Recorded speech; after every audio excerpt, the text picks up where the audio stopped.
Hello everybody, this is ManuS and welcome to another Eternal News video. I want to talk to you about the new preview article about market spells before the set releases later today. These articles were released last night announcing that the set will come sometime today.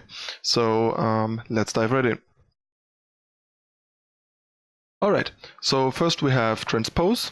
The interesting thing about these cards as opposed to merchants is that they're really cheap, but their effect is also more marginal. So for example, Transpose costs 1 and deals 1 damage to the enemy player and you gain an Aegis. So not much choice, it's just a marginal effect attached to basically allowing you to access your market.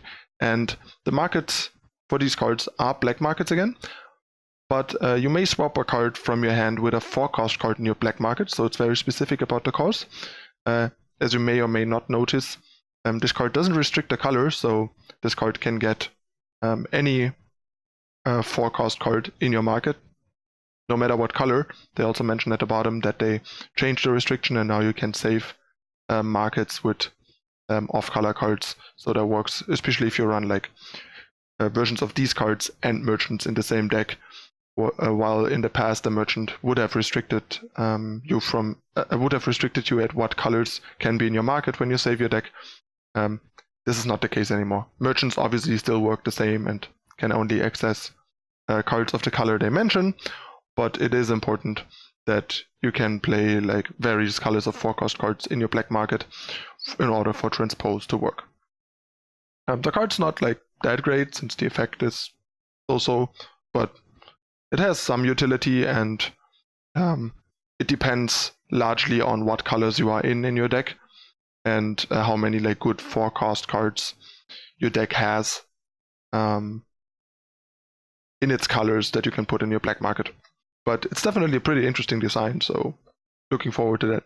Also, it's noteworthy that the way it seems, we won't have smugglers in Expedition anymore, so these will be the only cards that give us access to markets in Expedition, which will make things pretty interesting. Next we have the Shadow card, Condemn. It has lifesteal and deals 1 damage to an enemy.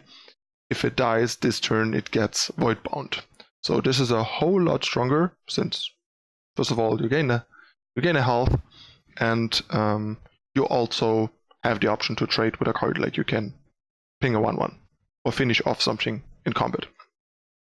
But it is more, and you have the bonus of Voidbound, like you can use it to get rid of something like a Magto for good. So it has utility and a bit of removal potential, but that comes at a price since this can only access 1-cost cards in your black market.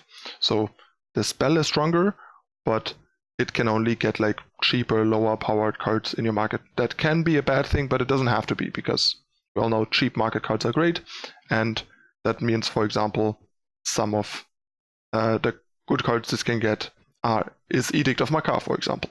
So there are a lot of good cheap market cards, so this doesn't have to be a downside. It's just limiting how like game-changing of like big play cards you can get, since those usually don't come at 1 mana. Except maybe something like Boar in certain matchups. Next we have the Time version. This is a 1-cost spell like all of them. They're all fast. Here you get a 1/1 Cultist, which is not irrelevant because we all know Cultist is a relevant tribe, and it's fast, so you can sort of ambush 1-health attackers from the opponent that they might feel safe about, and then just get a solid trade. Or in decks with cards like Obelisk and so on, this has added value, or simply in Cultist synergies. In this case, you get to swap for 5-cost cards.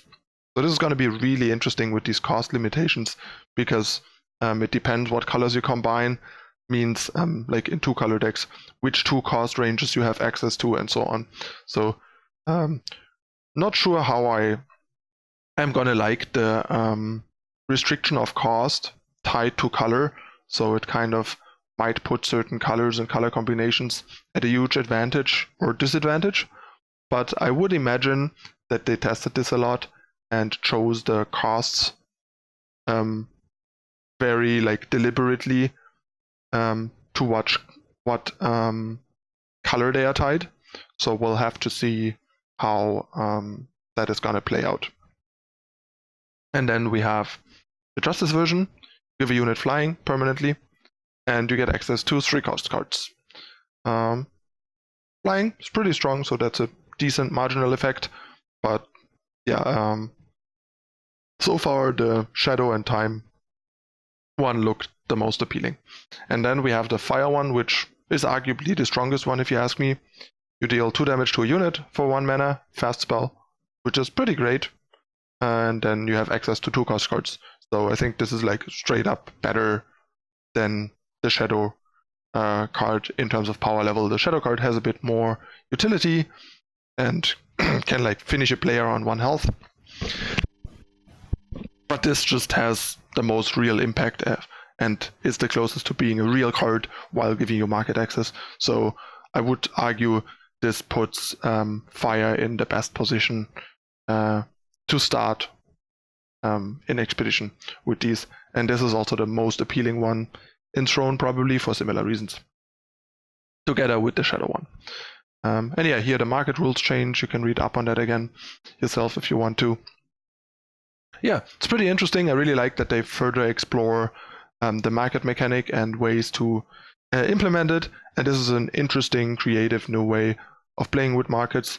There is the concern that I mentioned earlier, but all in all, it's pretty cool and pretty interesting.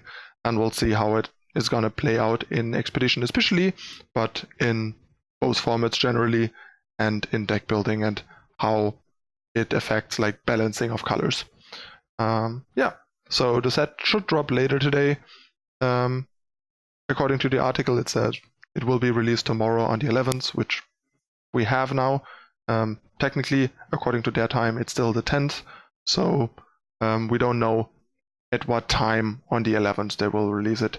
The last release was a bit late on that day, so it might not be like in an hour or two, like a lot of the sets in the past have dropped, and maybe it is like in a few more hours, like evening, night of European time. We only know once it's time. So yeah, that's it again for this time. Set is looking interesting. Lots of cool cards have been spoiled. Some interesting new takes on the game's mechanics. So we'll see how the set shake things up and how the new Expedition format will look. That's it again for this time. I'm your host, ManuS. Thank you for watching, and I'll see you next time. Bye.